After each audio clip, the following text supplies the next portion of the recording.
नमस्कार दोस्तों, स्वागत है आपका आज के मुख्य समाचारों में। जी हाँ दोस्तों, यहाँ पर आपको देखने को मिलेगी सुबह से लेकर शाम तक की तमाम बड़ी खबरें, मुख्य समाचार, ब्रेकिंग न्यूज़ अपडेट के रूप में।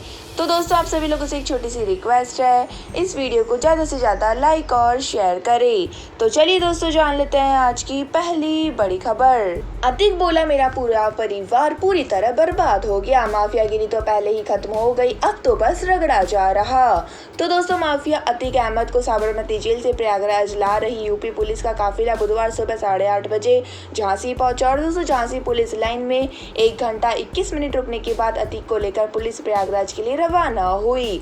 तो दोस्तों, दोपहर 3 से 4 बजे के बीच प्रयागराज पहुंचने की उम्मीद भी जताई गई। इससे पहले दोस्तों, शिवपुरी में पुलिस का काफिला करीब आधा घंटा रुका और अतीक ने यहाँ मीडिया से कहा कि आपकी वजह से मैं सुरक्षित हूँ और मैंने वहाँ से कोई फोन नहीं किया, वहाँ पर जेमर लगे हुए हैं, मैंने जेल से कोई साजिश नहीं रची, 6 साल जेल में रहा हूँ और मेरा पूरा परिवार बर्बाद हो चुका है। वही दोस्तों, इससे कुछ घंटे पहले राजस्थान के बूंदी में अतीक ने कहा, मेरा पूरा परिवार बर्बाद हो चुका है और मैं जेल में था, मुझे इसके बारे में क्या पता। कोई क्या सवाल कर रहा है कि माफियागिरी समाप्त हो गई है, और माफियागिरी तो पहले ही समाप्त हो गई थी, अब तो रगड़ा जा रहा है। तो दोस्तों, आपको बता दें कि इससे पहले भी अतीक अहमद को अहमदाबाद से प्रयागराज लाया जा चुका है और यूपी एसटीएफ की टीम ने 26 मार्च को अहमदाबाद जेल से शाम 5:45 बजे अतीक को लेकर प्रयागराज के लिए रवाना हुई थी। वह दोस्तों 27 मार्च को शाम 5:30 बजे प्रयागराज की नैनी जेल पहुंची थी और टीम ने 1300 किलोमीटर का सफर 23 घंटे 45 मिनट में पूरा किया था। इसके बाद दोस्तों, अगली बड़ी खबर, राजस्थान को पहली वंदे भारत मिली, मोदी ने दिखाई हरी झंडी।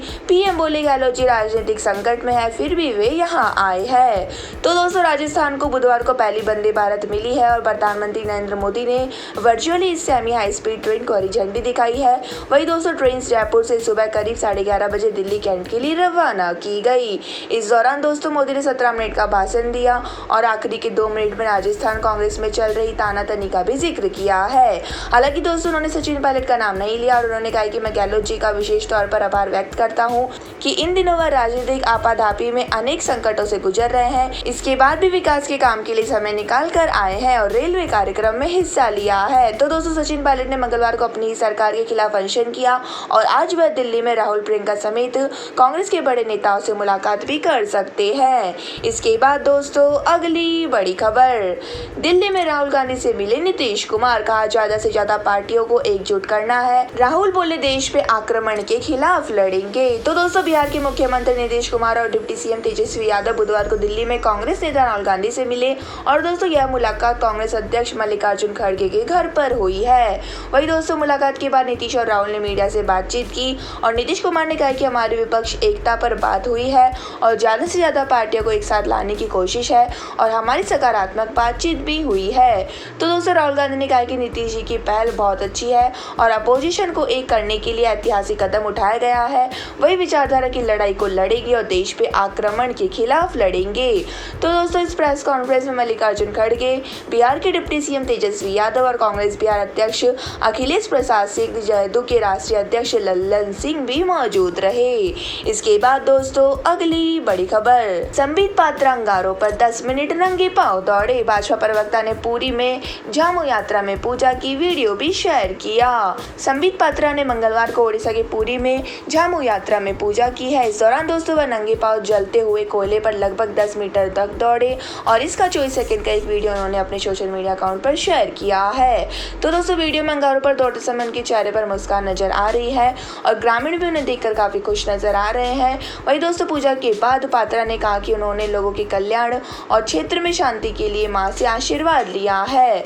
वही दोस्तों, पात्रा ने मंगलवार को ट्विटर पर लिखा कि शक्ति पूजा हमारी सनातन संस्कृति एवं परंपरा का अहम हिस्सा है और पूरी जिले के समंग पंचायत के रेवती रमन गांव में आयोजित यह दंड और झामू यात्रा इस प्राचीन परंपरा का प्रतीक है। इसके बाद दोस्तों, अगली बड़ी खबर, कर्नाटक के पूर्व डिप्टी सीएम ने बीजेपी से इस्तीफा दिया, टिकट न मिलने पर छोड़ी पार्टी। एक दिन पहले जारी हुई थी 179 उम्मीदवारों की लिस्ट। तो दोस्तों, कर्नाटक विधानसभा चुनाव में टिकट न मिलने पर राज्य के पूर्व डिप्टी सीएम लक्ष्मण संवादी ने पार्टी की प्राथमिकता सदस्यता से इस्तीफा दे दिया है और दोस्तों, उन्होंने बुधवार को कहा कि मैं गुरुवार को और कड़ा फैसला लूंगा और शुक्रवार को अपना काम शुरू कर दूंगा। तो दोस्तों, उनके इस्तीफे को लेकर राज्य में कांग्रेस प्रमुख डीके शिव कुमार ने कहा कि वे उन्हें संपर्क में नहीं है। तो दोस्तों बता दें कि बीजेपी ने मंगलवार रात कर्नाटक विधानसभा चुनाव के लिए 189 कैंडिडेट की लिस्ट जारी की थी, जिसमें दोस्तों 8 महिलाएं और सीएम बसवराज बोम्मई शिंगगांव से चुनाव लड़ेंगे। और दोस्तों पूर्व सीएम बीएस येदियुरप्पा ने बेटी बीवाई विजेंद्र अपने पिता के शिकारपुरा निर्वाचन क्षेत्र से चुनाव लड़ेंगे। तो दोस्तों अब सिर्फ 35 नामों का ऐलान होना बाकी है और सीएम बोम्मई ने कहा कि दूसरी लिस्ट अब भी जल्दी जारी की जाएगी। तो दोस्तों बीजेपी के राष्ट्रीय महासचिव सीटी रवि अपनी परंपरागत चिकमंगलूर सीट से चुनाव लड़ेंगे और मंत्री आर अशोक के 2 सीटों से मैदान से उतारा जा रहा है और वह राज्य के कांग्रेस प्रमुख डीके शिव कुमार के खिलाफ कनकपुरा से और इसके अलावा प्रताप नगर सीट से चुनाव लड़ेंगे। इसके बाद दोस्तों अगली बड़ी खबर, शराबी ने दी पटना एयरपोर्ट उड़ाने की धमकी, समस्तीपुर से पकड़ा बम स्क्वाड 3 घंटे तक तलाशते रहा बम, पहले बताया था मॉक ड्रिल। तो दोस्तों पटना एयरपोर्ट को बम से उड़ाने की धमकी समस्तीपुर से दी गई है और दोस्तों धमकी देने वाले को पुलिस ने हिरासत में ले लिया है और वह शराब के नशे में था और उसका मोबाइल भी जब्त कर लिया गया है। तो दोस्तों बुधवार को सुबह 11 बजे करीब एयरपोर्ट डायरेक्टर अंचल प्रकाश के मोबाइल पर यह धमकी मिली और उनके मोबाइल पर एक अनजान नंबर से कॉल आया था और दोस्तों कॉलर ने एयरपोर्ट को बम से उड़ाने की धमकी दी थी और युवक से कुछ सेकंड ही फोन पर बात हुई। इसके बाद दोस्तों फोन कट हो गया और दोस्तों इस कॉल के बाद एयरपोर्ट अथॉरिटी के बीच भी हड़कंप मच गया।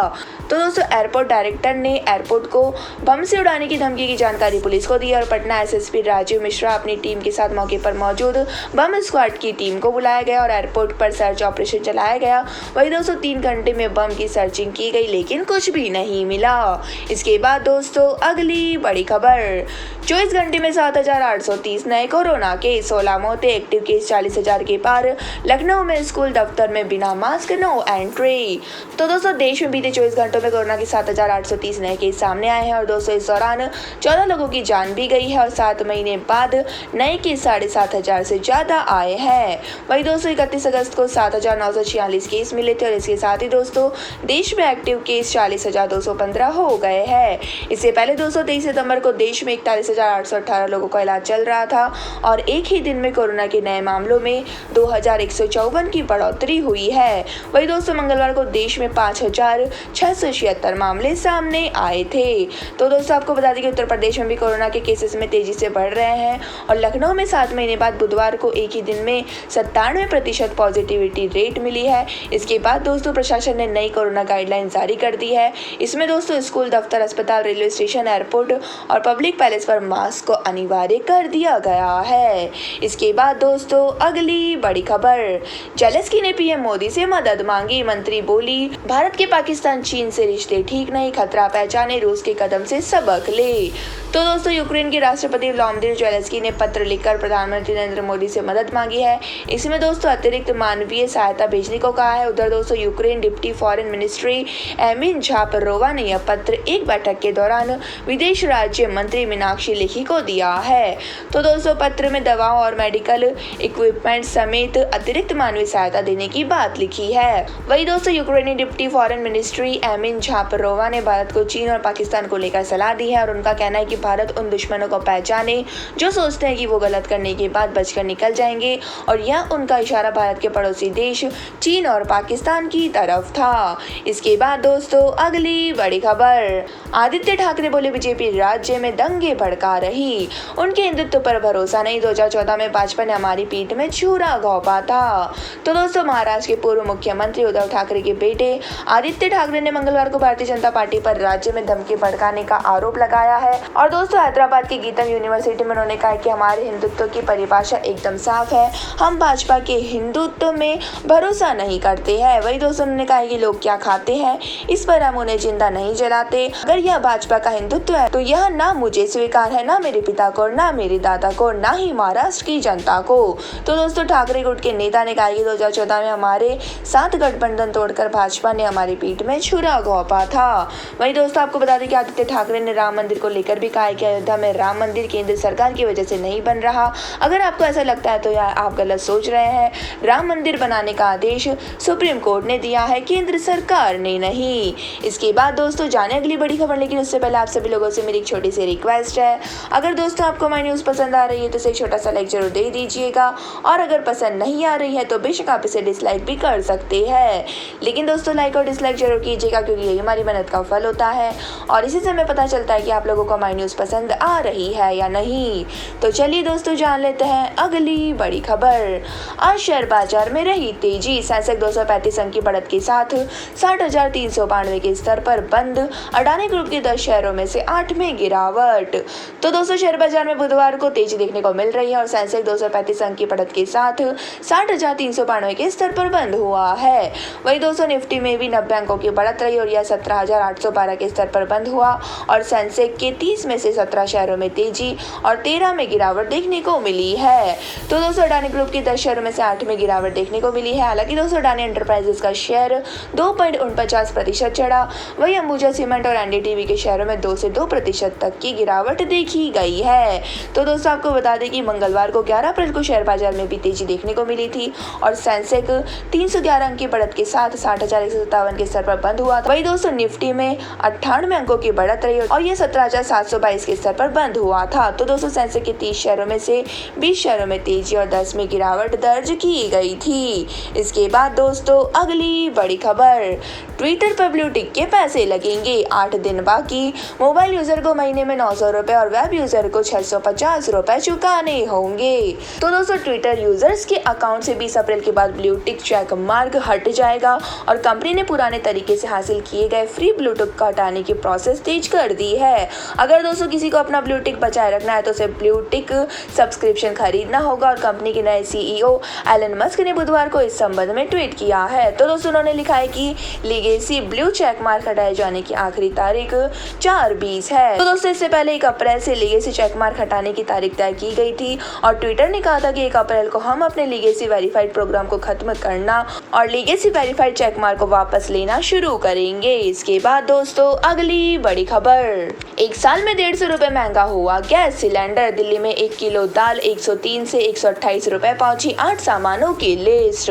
तो दोस्तों आज मार्च महीने से रिटेल महंगाई के आंकड़े जारी होंगे और बीते 1 साल यानी दोस्तों 10 अप्रैल 2022 से 10 अप्रैल 2023 के दौरान घरेलू गैस सिलेंडर के दामों में 150 रुपए का इजाफा हुआ है और इसकी कीमत 1100 रुपए के पार निकल गई है। इसके अलावा दोस्तों दिल्ली में तुअर दाल 103 रुपए से बढ़कर 128 रुपए किलो पर पहुंच गई है। वहीं दोस्तों मुंबई में भाव 110 रुपए है और 139 रुपए पर पहुंच गए हैं। इसी तरह दोस्तों घर में रोजाना उपयोग में होने वाले सामान जैसे दूध, दाल, चावल जैसी चीजों के दाम भी बढ़ गए हैं। हालांकि दोस्तों पेट्रोल, डीजल, सोयाबीन के तेल की बात करें तो बीते 1 साल में इनकी कीमतें कम हुई है। तो दोस्तों आपको जानकारी के लिए बता दें कि बीते 1 साल यानी दोस्तों 10 अप्रैल 2022 से 10 अप्रैल 2023 के दौरान पेट्रोल, डीजल के दाम कम हुए और 10 अप्रैल 2022 को दिल्ली में पेट्रोल 105 रुपए लीटर बिक रहा था जो अब 96.72 रुपए बिक रहा है। वही दोस्तों डीजल 96.67 रुपए पर था जो अब 89.62 रुपए लीटर पर बिक रहा है। इसके बाद दोस्तों अगली बड़ी खबर, महिंद्रा ग्रुप के पूर्व चेयरमैन केशव महिंद्रा का निधन। 1983 से 2012 तक संभाली ग्रुप की कमान, 99 साल के थे। तो दोस्तों महिंद्रा एंड महिंद्रा के पूर्व चेयरमैन केशव महिंद्रा का आज निधन हो गया है और 99 साल के केशव 1963 से 2012 के बीच महिंद्रा ग्रुप के चेयरमैन रहे और केशव महिंद्रा साल 2012 में रिटायर हुए। के बाद दोस्तों उनके भतीजे आनंद महिंद्रा ने अपनी कंपनी की कमान संभाली है। फिलहाल दोस्तों वह M&M ग्रुप के एमिरेस्ट चेयरमैन भी थे और उन्होंने M&M की शुरुआती साल 1947 में की थी। साथ ही दोस्तों आपको जानकारी के लिए बता दें कि आनंद महिंद्रा के चाचा केशव महिंद्रा 1.2 बिलियन डॉलर की संपत्ति के साथ देश के सबसे उम्रदराज भारतीय अरबपति थे और इसी साल फोर्ब्स मैगजीन ने दुनिया भर के अरबपतियों की लिस्ट जारी की थी, जिसमें दोस्तों आपको बता दें कि साल 2007 में उन्हें अर्नेस्ट एंड यंग की ओर से लाइफ टाइम अचीवमेंट अवार्ड भी मिला था। इसके बाद दोस्तों अगली बड़ी खबर, पहले मेट्रो फिर ऑटो में सफर करती दिखी हेमा मालिनी। मुंबई के ट्रैफिक से बचने के लिए लिया फैसला, ड्रीम गर्ल को अचानक देख फैंस ने घेरा। तो दोस्तों एक्टर राजनेता हेमा मालिनी हाल ही में मुंबई के ट्रैफिक से बचने के लिए मेट्रो और फिर ऑटो में सफर किया है। तो दोस्तों ड्रीम गर्ल ने ट्विटर पर अपनी यात्रा के बारे में बात करते हुए कुछ फोटो और वीडियो भी शेयर किए हैं। तो दोस्तों हेमा ने अपनी पहली पोस्ट में मेट्रो स्टेशन के अंदर की कुछ तस्वीरें शेयर की है और दोस्तों इन फोटोज में dream girl coral shirt, white pant और ब्राउन शूज में दिख रही है। इसके साथ दोस्तों उन्होंने एक ब्लैक हैंडबैग भी कैरी किया है और उन्होंने प्लेटफॉर्म पर एक फैन के साथ पोज भी दिया है। तो दोस्तों उन्होंने ट्वीट में लिखा है कि मुझे आप सभी के साथ अपने यूनिक वंडर फुल एक्सपीरियंस को शेयर करना चाहिए। और कार से मुंबई के दहीसर पहुंचने में 2 घंटे लगते हैं और यह काफी थका देने वाला सफर होता है, इसलिए मैंने शाम को तय किया कि मैं मेट्रो की कोशिश करूंगी। और OMG क्या खुशी थी, वर्थ इट, क्लीन फास्ट, और मैं सिर्फ आधा घंटा में जुहू पहुंच गई। इसके बाद दोस्तों अगली बड़ी खबर, धोनी ने हंगर गेगर की 9 बॉल का उड़ाया मजाक, CSK के इवेंट में कहा कोई इस बारे में बात नहीं करेगा। तो दोस्तों चेन्नई सुपर किंग्स के कप्तान महेंद्र सिंह धोनी की टीम युवा गेंदबाज राजवंदर हंगरगेन और गेंदबाज कोच डेवन बारवो हाल ही में फ्रेंचाइजी के एक इवेंट में शामिल हुए। और दोस्तों CSK के इस इवेंट के दौरान MS धोनी ने तेज गेंदबाज राजवर्धन हंगरकोर की 9 बॉल का मजाक उड़ाया। तो दोस्तों धोनी के कमेंट पर पूरा ऑडिटोरियम अपनी हंसी नहीं रोक पाया और खुद हंगरकेन भी मुस्कुराते हुए दिखे। तो दोस्तों इवेंट की शुरुआत से ही धोनी युवा हंगरकेन की टांग खींचना शुरू करते दिख रहे हैं। और दोस्तों धोनी ने कार्यक्रम के दौरान कहा कि राज को सबसे ज्यादा टाइम लगा तैयार होने में। फिर धोनी ने राजवर्धन से पूछा क्या तुम्हारा पहला इवेंट है? तो दोस्तों इस पर हंगरकेन ने मुस्कुराते हुए हाँ में सिर हिलाते हुए जवाब दिया। इसके बाद दोस्तों हंगरकेन ने माइक लिया और कहा कि सभी को गुड इवनिंग, यहाँ आकर खुशी हुई। जैसा माही भैया ने कहा है कि जितना ज्यादा हम इस इवेंट को एंजॉय कर सकते हैं उतना कोशिश करेंगे, बाकी देखते हैं। इसके बाद दोस्तों अगली बड़ी खबर, अनशन के बाद पायलट दिल्ली पहुंचे, प्रियंका के संपर्क में खड़गे रांधवा को सौंपी रिपोर्ट, अगले सियासी स्टैंड पर असामंजस्य। तो दोस्तों बीजेपी सरकार के समय हुए करप्शन पर कार्रवाई नहीं होने के मुद्दे पर अनशन के बाद सचिन पायलट देर रात दिल्ली पहुंच गए। और अनशन के बाद दोस्तों पायलट ने दिल्ली के दौर को लेकर सियासी हलकों में कई तरह की चर्चाएं की है। तो दोस्तों दिल्ली जाने के बाद पायलट ने कांग्रेस अध्यक्ष मल्लिकार्जुन खड़गे और प्रदेश प्रभारी सुखजिंदर सिंह रांधवा से मिलकर रिपोर्ट सौंपी है। और दोस्तों पायलट के अगले सियासी स्टैंड को लेकर भी अभी पूरी तरह से तस्वीर साफ नहीं हुई है। और चुनावी साल में पायलट मुद्दे पर राजस्थान कांग्रेस में खींचतान फिर तेज हो गई है। तो दोस्तों सचिन पायलट ने अनशन के बाद जिस तरह करप्शन के खिलाफ संघर्ष जारी रखने की बात कही थी, उससे दोस्तों यह साफ अनुमान लगाया जा सकता है कि आगे भी वह CM अशोक गहलोत खेमे को घेरेंगे। और कांग्रेस हाईकमान की तरफ से पायलट के अनशन के बाद अभी कोई रिएक्शन नहीं आया है। इसके बाद दोस्तों अगली बड़ी खबर, केंद्र की शर्त से हरियाणा के किसानों को झटका, खराब गेहूं की खरीद पर 32 रुपए वैल्यू कट किया, CM खट्टर ने विरोध जताया। तो दोस्तों हरियाणा में बारिश ओलावृष्टि से खराब हुई गेहूं की फसल की खरीद में छूट के बाद लगाई गई शर्त से किसानों को झटका लगा है। और दोस्तों केंद्र ने खराब गुणवत्ता वाले गेहूं के भुगतान करते समय न्यूनतम समर्थन मूल्य 2175 रुपए प्रति क्विंटल में अधिकतम 32 रुपए वैल्यू कट लगाने को कहा है। तो दोस्तों केंद्र के इस झटके को लेकर CM मनोहर लाल ने केंद्र को चिट्ठी लिखकर राहत मांगी है। साथ ही दोस्तों ऐलान किया गया कि जब तक वैल्यू कट पर केंद्र कोई फैसला नहीं लेता तब तक राज्य सरकार किसानों को इसका भुगतान नहीं करेगी। तो दोस्तों केंद्र सरकार की गेहूं खरीद में छूट दिए जाने के बाद वैल्यू कट की शर्त के तहत पूर्ण साफ हुए और सूखे गेहूं पर कोई कटौती नहीं की जाएगी। साथ ही दोस्तों 12% तक कोई कट नहीं लगेगा और इससे अधिक होने पर प्रति पॉइंट के हिसाब से कटौती की जाएगी। इसके साथ ही दोस्तों गेहूं की चमक 10% कम रहने पर भी कटौती नहीं होगी और चमक में 10 से 80% तक कम रहने पर 5.31 रुपए प्रति क्विंटल की कटौती की जाएगी। इसके बाद दोस्तों अगली बड़ी खबर, बिहार में भूकंप के झटके, 4.3 रही तीव्रता, सहरसा, मधेपुर, कटिहार, किशनगंज, पूर्णिया, अररिया में भूकंप, रानीगंज और बनमखी के बीच था केंद्र। तो दोस्तों बिहार में सीमांचल के कई जिलों में बुधवार सुबह 5:30 बजे भूकंप के झटके महसूस किए गए। वही दोस्तों सहरसा, मधेपुरा, कटिहार, किशनगंज, पूर्णिया, अररिया में यह झटके महसूस किए गए और भूकंप की तीव्रता रिएक्टर पैमाने पर 4.3 मापी गई है। वही दोस्तों राष्ट्रीय भूकंप विज्ञान केंद्र के अनुसार भूकंप का केंद्र रानीगंज और बनमखी के बीच रहा है। वही दोस्तों भूकंप से फिलहाल किसी भी तरह का नुकसान की जानकारी सामने नहीं आई है। और दोस्तों बता दें कि सीमांचल के लिए इलाके में सुबह सुबह अचानक से भूकंप की झटके महसूस किए गए, जिसके बाद दोस्तों घबराहट में कई लोग आनन फानन में घर से बाहर निकल गए। और मिली जानकारी के अनुसार पश्चिम बंगाल के सिलीगुड़ी में भी भूकंप के झटके महसूस किए गए हैं। तो दोस्तों यह थी आज की तमाम बड़ी खबरें। इसके बाद दोस्तों बारी आती है आज के माइंड के उस क्वेश्चन की। जी हाँ दोस्तों, एक आसान से सवाल का जवाब देकर आप जीत सकते हैं एक अमेजिंग सरप्राइज गिफ्ट हमारे यूट्यूब चैनल की ओर से। तो दोस्तों आज का सवाल आपकी स्क्रीन पर आ चुका है। मनुष्य का शरीर कौन सी गैस लेता है और कौन सी छोड़ता है? जी हाँ दोस्तों, अगर आप जानते हैं मनुष्य का शरीर कौन सी गैस लेता है और कौन सी छोड़ता है तो फटाफट से हमारे सवाल का जवाब दें। और दोस्तों अगर आपका जवाब होता है सही और आप चुने जाते हैं लकी विजेता के रूप में, तो दोस्तों आपको मिल सकता है एक अमेजिंग सरप्राइज गिफ्ट हमारे यूट्यूब चैनल की ओर से। तो दोस्तों जल्दी से वीडियो को लाइक कर दीजिए, चैनल को सब्सक्राइब करके बेल आइकन भी दबा दीजिए। धन्यवाद दोस्तों। वंदे मातरम। जय हिंद, जय भारत।